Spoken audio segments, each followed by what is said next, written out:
what do you think are some of the most common challenges that people encounter in developing these net zero buildings? I think Vic mentioned, I would say, a couple of, key themes. One of them, of course, is investments. And I think with these fields, this is really helping drive the availability of the funding towards that. But one of the couple of other themes that I believe is also impacting us in our, you can say, fast ramp up or acceleration in this. And one of them is the involvement of private corporations. Mm-hmm. Even though the government is coming up, the administration is coming up and supporting that, the private contribution is to a certain extent still limited. And this is, of course, limited because of the availability of funding, the capital, the cost of capital, the tax incentives, the other. And the more we can involve the private corporations, the faster acceleration we will see in, in the ramp up there. The other topic which is also worth, evaluating and debating is the understanding of technologies and solutions.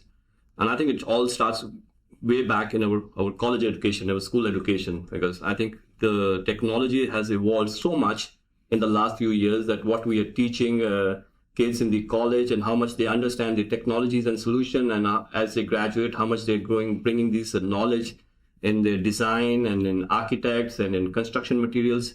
I think there's a lot of work to be done there, and I believe the more we invest in the education areas around the understanding of knowledge, I think it will also go a long way in ramping up faster. That's a great point on the education piece. So, Jenna, anything? Because I love that. I was thinking, a lot of the work that we do at GBA, we are obviously thinking about the best strategies and innovation and technology, but the reason why we even care about any of this is because of people.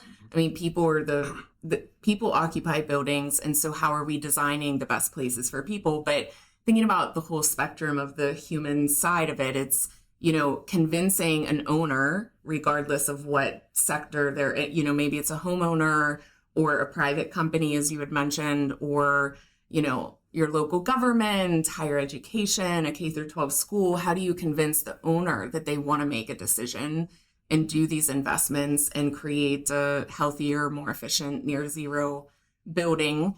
And then it's the whole people supply chain of that. So having an educated workforce and really investing in workforce development, starting from high school through CTEs, community colleges, but higher education, but also the folks who are already in the profession.